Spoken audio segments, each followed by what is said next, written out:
خوف عليهم ولا هم يحزنون أولئك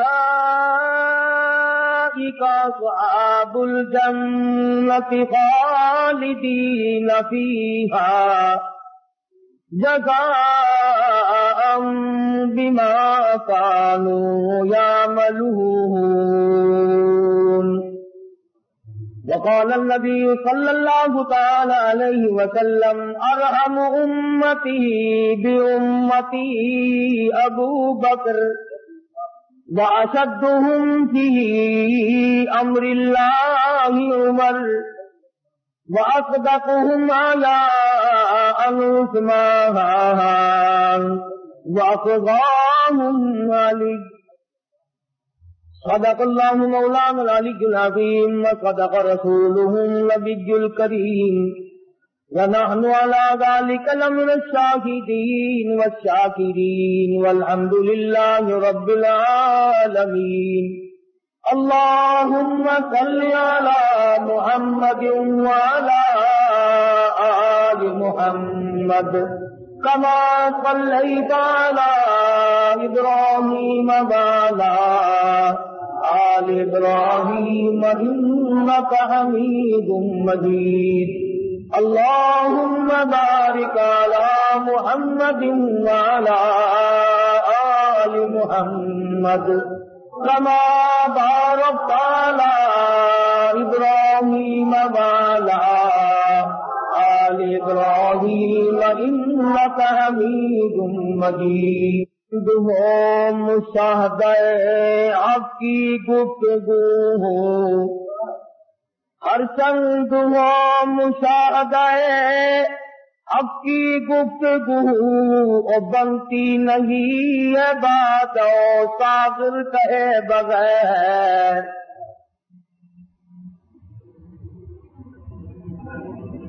خداوند کریم نے قرآن کریم کی ان آیات میں اور پورے قرآن پاک میں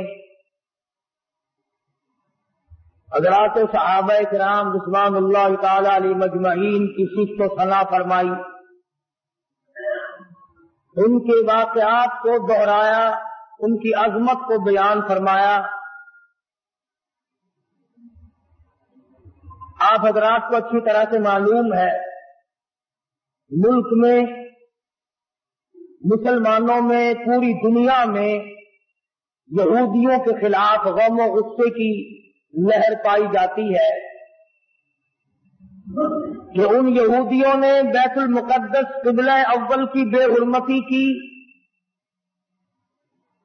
مسلمانوں کو شہید کیا،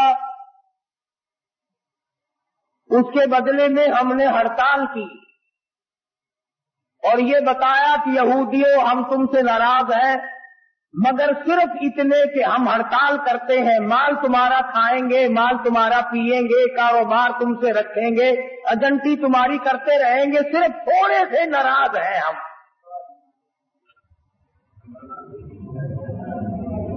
اور یہ کبھی نہ سوچا کہ بیت المقدس یہودیوں کے قبضے میں گیا کیوں، اور اس پر مسلمانوں نے کبھی غور نہ کیا کہ بیت المقدس کس ذات کے ہاتھ پر فتح ہوا تھا. آپ حضرات تاریخ پڑھتے نہیں، آپ کو تو صرف اتنا پتا ہے نا کہ نور جانے نئی فلم کون سی بنائی. تم کتبوں کی ابدال ہو، غوثوں کی اولاد ہو، نیک آدمی ہو، جنت کے ٹھیکیدار ہو، تمہیں تمہارا تاریخ سے کیا واسطہ؟ بیت المقدس لڑائی کر کے فتح نہیں ہوا تھا. بیت المقدس کو فتح کرنے والا وہ جوان ہے جس کو محمد عربی صلی اللہ علیہ وسلم نے اللہ پاک سے جھولی پھیلا کر مانگ کے لیا تھا.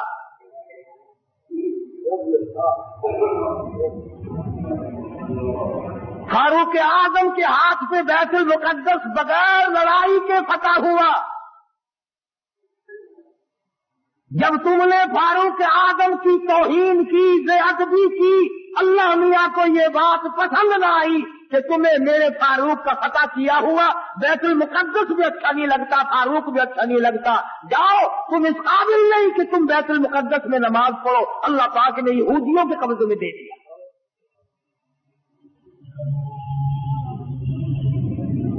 اور آج بھی جب تک تم فاروق اعظم کی غلامی نہیں کرو گے بیت المقدس نہ تم لے سکتے نہ تمہارا باپ لے سکتا ہے۔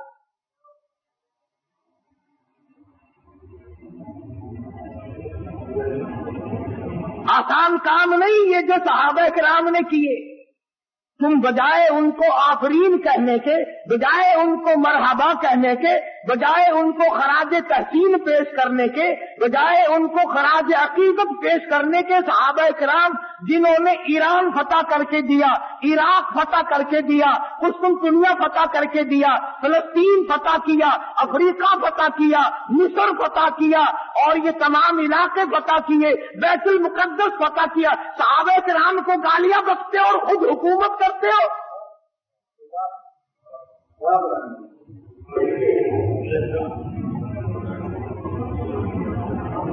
تم قائد اعظم کے آج تک احسان مند ہو کہ انہوں نے پاکستان بنایا، تم فاروق اعظم کے احسان مند کبھی نہ ہوئے کہ انہوں نے بیت المقدس فتح کر کے دیا۔ قرآن کریم صحابہ کرام کی عظمت بیان کرتا ہے بار بار، جگہ جگہ کوئی صورت ایسی نہیں، کوئی پارا ایسا نہیں، کوئی جملہ ایسا نہیں جس میں صحابہ کرام کا اکرام نہ کیا گیا ہو، اور بار بار فرمایا او لوگو خبردار لا تسبوا اصحابی، او لوگو میرے کالی کملی والے کے یاروں کو کچھ نہ کہو۔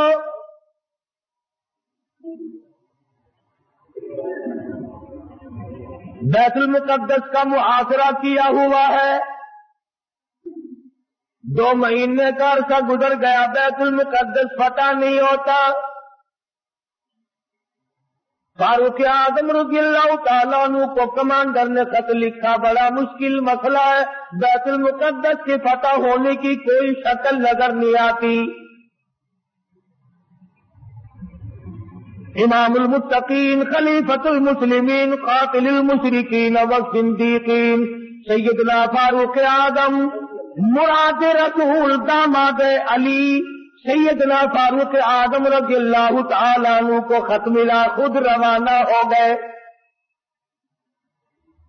ایک غلام ساتھ لیا، اس کو فرمایا منزل ب منزل نمبر وار سواری کریں گے، ایک منزل تو سواری کرے گا میں پیدل چلوں گا، ایک منزل میں سواری کروں گا تو پیدل چلے گا۔ اندازہ لگاؤ جب بیت المقدس قریب آیا، فاروق اعظم کی نیچے چلنے کی باری ہے، غلام کے اونٹ نیچے ڈاکی پہ سواری کی باری ہے۔ غلام عرض کرنے لگا امیر المومنین شہر قریب آ گیا، منزل مقصود قریب آ گئی، بیت المقدس نزدیک آ گیا، میری باری آپ لے لیں، آپ سوار ہو جائیں، میں نیچے پیدل چلوں گا، آپ خلیفہ رسول ہیں، آپ شہنشاہ ہیں، امیر المؤمنین ہیں، خلیفۃ المسلمین ہیں، سارے مسلمانوں کے سردار ہیں، آپ سواری پہ سوار ہو کر چلے، لوگ کیا کہیں گے؟ خلیفہ پیدل آیا، بادشاہ پیدل آیا، امیر المؤمنین پیدل آیا اور غلام سواری پہ سوار ہے، لوگ کیا کہیں گے؟ فرمایا او میرے غلام، لوگوں کی کہنے کی پرواہ کروں، اگر میں نے تیرا حق طلب کیا کل قیامت میں خدا کیا کہے گا؟